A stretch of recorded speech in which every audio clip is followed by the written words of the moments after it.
Hello friends, welcome to plum pics. അപ്പോൾ നമ്മൾ ഇന്ന് ക്യൂട്ടായിട്ടുള്ള സ്ക്രഞ്ചിയാണ് കേട്ടോ ഉണ്ടാക്കാൻ പോകുന്നത്. ഞാൻ കോട്ടൻ്റെ മെറ്റീരിയലാണ് എടുത്തേക്കുന്നത്. നമുക്ക് വീട്ടിലുള്ള ഏത് തുണി വേണോ എടുക്കാം, സാറ്റിനോ കോട്ടണോ എന്ത് വേണോ എടുക്കാം. അപ്പം നമ്മൾ ടെയിലുള്ള സ്ക്രഞ്ചിയാണ് ഉണ്ടാക്കുന്നത്. അപ്പോൾ ഫസ്റ്റ് നമുക്ക് സ്ക്രഞ്ചി ഉണ്ടാക്കാം, അതിനുശേഷം ടെയിൽ ഉണ്ടാക്കാം. അപ്പോൾ നമുക്ക് സ്ക്രഞ്ചിയുടെ പ്രിപ്പറേഷനാണ് ഇപ്പോൾ ഞാൻ ചെയ്യാൻ പോകുന്നത്. ഓക്കെ, ഏതെങ്കിലും ഒരു എൻഡിൽ ഇങ്ങനെ ഒരു മടക്കി വെച്ച ശേഷം നമുക്ക് സൈഡ് തയ്ച്ചു കൊടുക്കാം.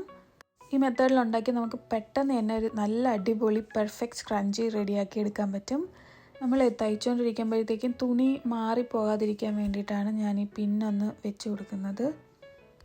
അപ്പോൾ നമ്മുടെ സ്ക്രഞ്ചി ഇഷ്ടപ്പെടുകയാണെങ്കിൽ സബ്സ്ക്രൈബ് ചെയ്യാനും ലൈക്ക് ചെയ്യാനും കമൻറ്റ് ചെയ്യാനും ഒന്നും മറക്കരുത് കേട്ടോ, ഞാൻ ഓർമ്മിപ്പിച്ചതാണ്.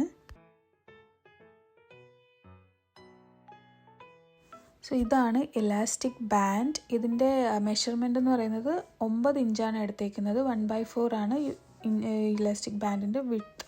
അപ്പോൾ നമ്മൾ ഷോപ്പിലൊക്കെ പോകുമ്പോഴത്തേക്കും ഇങ്ങനെ ചോദിച്ചാൽ മതി, 1/4 വിഡ്ത്തിൻ്റെ ഇലാസ്റ്റിക് ബാൻഡ് വേണം എന്ന് പറഞ്ഞാൽ മതി. അങ്ങനെ നമ്മൾ പിന്ന് യൂസ് ചെയ്തിട്ട് ക്ലോത്തിൻ്റെ നല്ല ഭാഗം പുറത്തോട്ട് എടുക്കുവാണേ.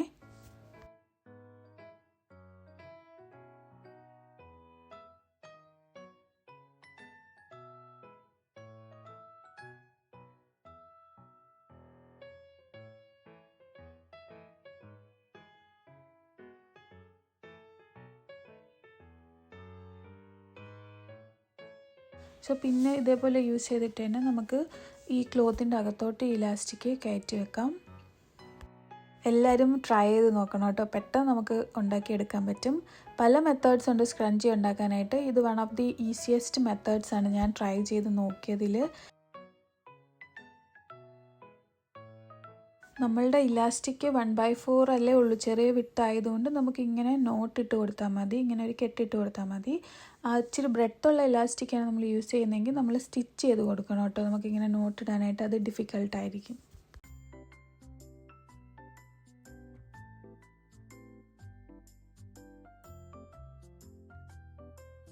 കണ്ടോ, ഈ ഭാഗം വരുമ്പോഴത്തേക്കാണ് നമ്മൾ നേരത്തെ മടക്കി വെച്ച് തയ്ച്ചില്ലേ, അപ്പം ആ മടക്കി വെച്ച് തയ്ച്ചതിൻ്റെ അകത്തോട്ട് നമ്മുടെ മറ്റേ ഭാഗം കയറ്റി കൊടുക്കുക.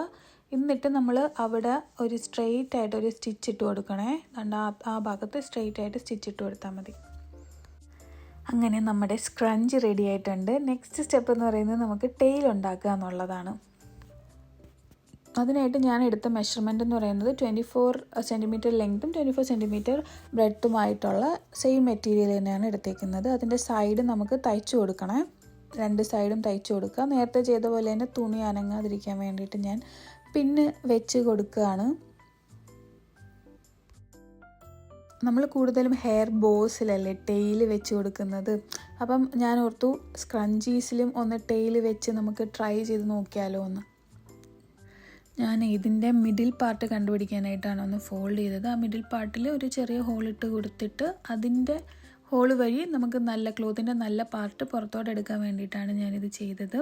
ഇപ്പം ഇത് ചെയ്യേണ്ടെന്നുള്ളവർക്കാണെങ്കിൽ നമ്മൾ നേരത്തെ സൈഡ് സ്റ്റിച്ച് ചെയ്തില്ലേ, ആ സ്റ്റിച്ച് ചെയ്ത ഭാഗം കുറച്ച് സ്റ്റിച്ച് ചെയ്യാതെ വിട്ടിട്ട് ആ വഴിയും നല്ല ഭാഗം പുറത്തോട്ട് എടുക്കാൻ പറ്റും. എന്നിട്ട് പിന്നീട് വീണ്ടും ഒന്ന് സ്റ്റിച്ച് ചെയ്ത് കൊടുത്താൽ മതി. ഞാനിപ്പം ഇതാണ് എനിക്ക് കുറച്ച് കംഫർട്ടായിട്ട് തോന്നിയത്. കാരണം ഈ നടുക്ക് ഭാഗം നമ്മളിങ്ങനെ മടക്കി മടക്കി കൊണ്ട് പോകുമ്പോഴത്തേക്കും ആ കട്ട് ചെയ്ത ഭാഗം കാണത്തില്ല.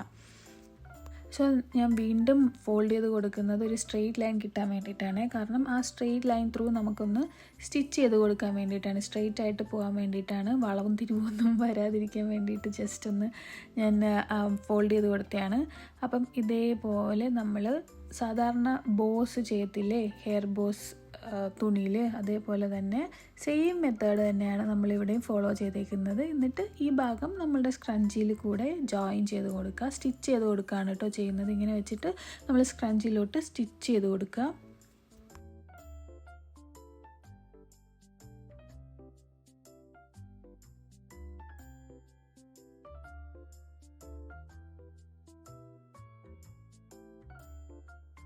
സോ നമ്മൾ നടുക്ക് ഭാഗത്ത് വെക്കാനായിട്ടുള്ളൊരു ക്ലോത്താണ് നമ്മളിവിടെ ചെയ്യുന്നത്. ഞാൻ ആ ഗം വെച്ചിട്ട് ഇത് സ്റ്റിക്ക് ചെയ്ത് കൊടുത്തിട്ടുണ്ടായിരുന്നു.